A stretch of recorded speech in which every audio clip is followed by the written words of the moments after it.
एक बार की बात है। एक गांव में चार भाई रहा करते थे। जो उनका सबसे बड़ा भाई था, वो काम को लेकर बहुत ज़्यादा ईमानदार और मेहनती था। वो अपने तीनों भाइयों को भी यही बात समझाया करता था कि काम को लेकर ईमानदार और बहुत ज़्यादा मेहनती बनो। और एकता की बात।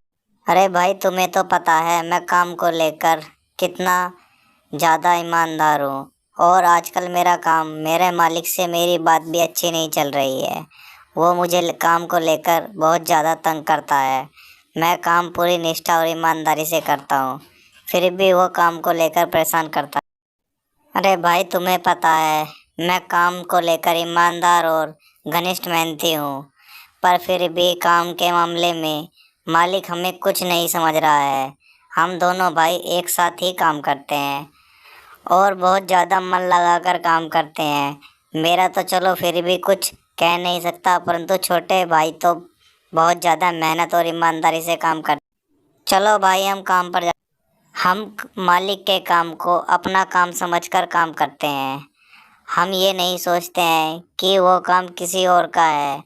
हम बस यही सोचते हैं कि वो काम हमारा है और अपनी पूरी निष्ठा और ईमानदारी से उस काम को करते हैं। फिर भी मालिक हमें कामचोर समझता है। इसमें भाई हमारी कोई गलती नहीं है। मालिक है ही स्वभाव का कुछ इसी प्रकार का। हम बहुत मेहनत से उसका काम जरूर करते हैं। अरे भाई, तुम इसी तरह से मेहनत और लगन से काम करते रहो। एक दिन मालिक जरूर तुम्हारी मेहनत को समझेगा और तुम्हें शाबाशी देगा। आज नहीं तो कल वो दिन आ ही जाएगा। ढूंढने से तो भगवान भी मिल जाते हैं, परंतु ये मालिक भी पिंग लेगा। ये मालिक स्वभाव का कठोर हो, परंतु दिल का काला नहीं है। इसीलिए तुम इस मालिक के पास अच्छे से और ईमानदारी से काम करते रहो। एक दिन वो मालिक तुम्हारी मेहनत जरूर समझेगा।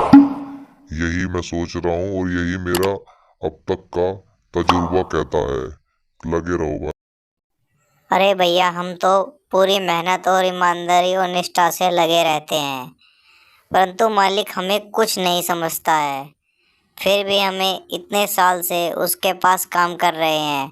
हमें अब वो काम अपना ही लगने लगा है और अपना ही समझ के उस काम को हम करते हैं।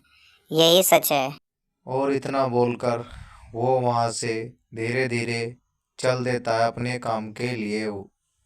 और सबसे बड़े वाला भाई यही सोच रहा था, हे भगवान, मेरे भाई बहुत ईमानदारी से काम कर रहे हैं। ये मुझे उनका स्वभाव और उन्हें देखकर लग रहा है और मुझे अपने भाइयों पर पूरा विश्वास है। हे भगवान, उनका साथ दो, उनके मालिक को समझाओ।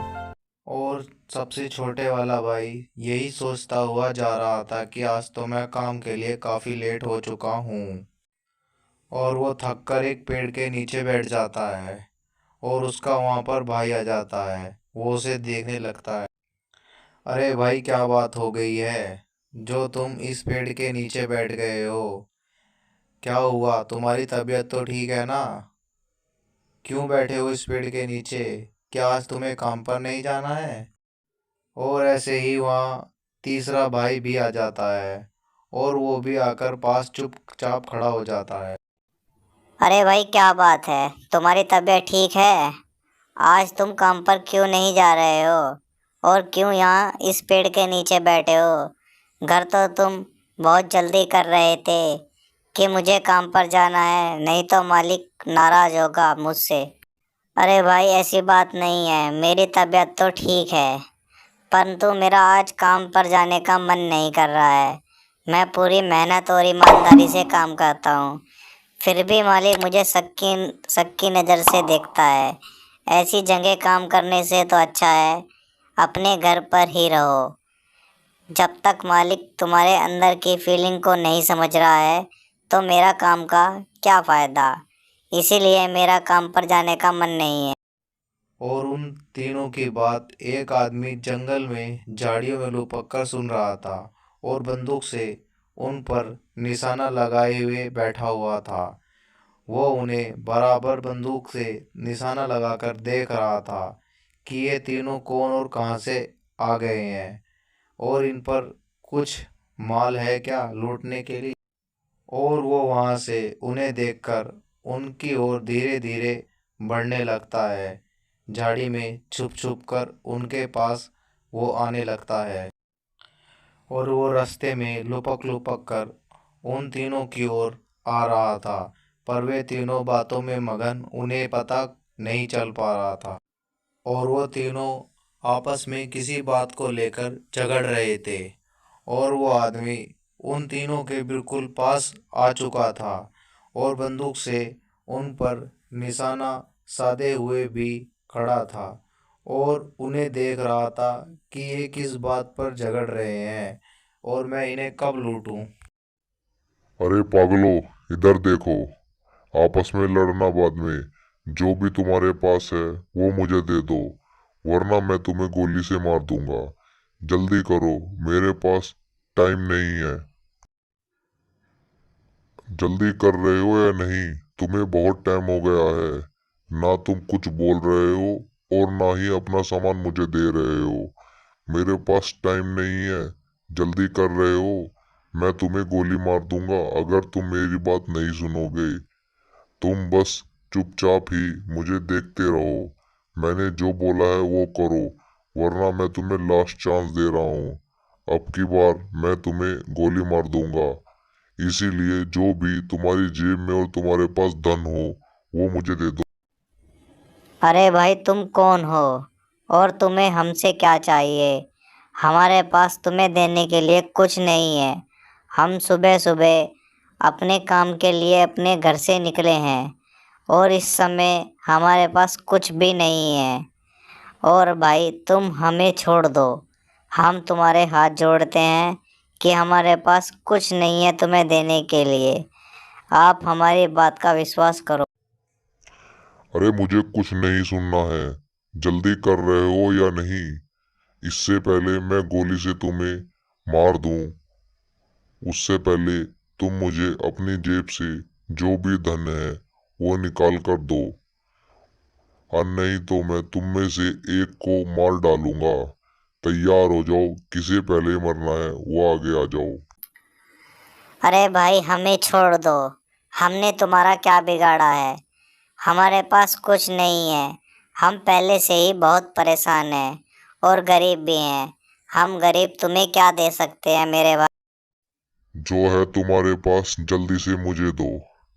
मैं तुम्हें यहाँ पर मार भी डालूंगा तो तुम्हारा पता लेने वाला कोई नहीं होगा जंगल में।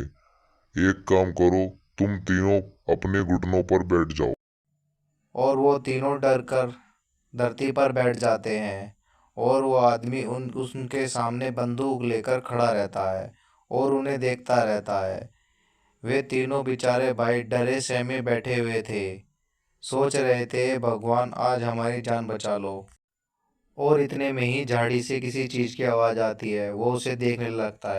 अरे सुनो तीनों, इतने में वहां से वापस होकर आऊं, इतने तुम तीनों यहीं पर बैठे रहना और हिलना नहीं। और वो अपने दोनों भाइयों से बोलता है, हम तीनों अगर इस पे एक साथ मिलकर हमला करें तो हम इसे हरा देंगे, चाहे इस पे बंदूक क्यों ना हो। अगर आप लोग मेरे साथ हो।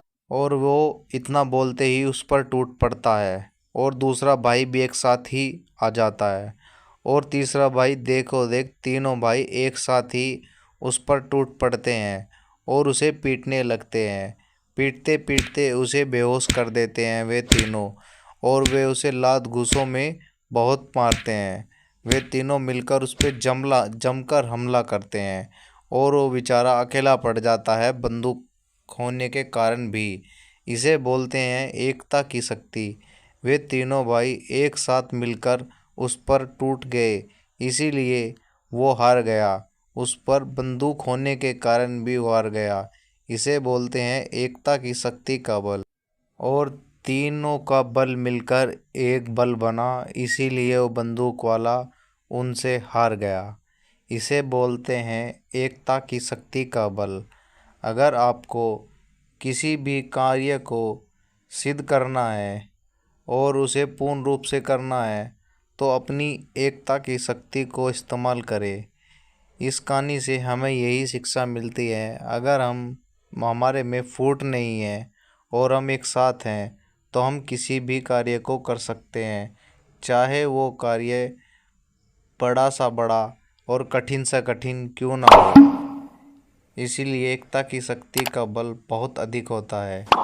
ऐसी कहानी को देखने के लिए लाइक और शेयर सब्सक्राइब करें। हाँ, वीडियो देखने के लिए धन्यवाद।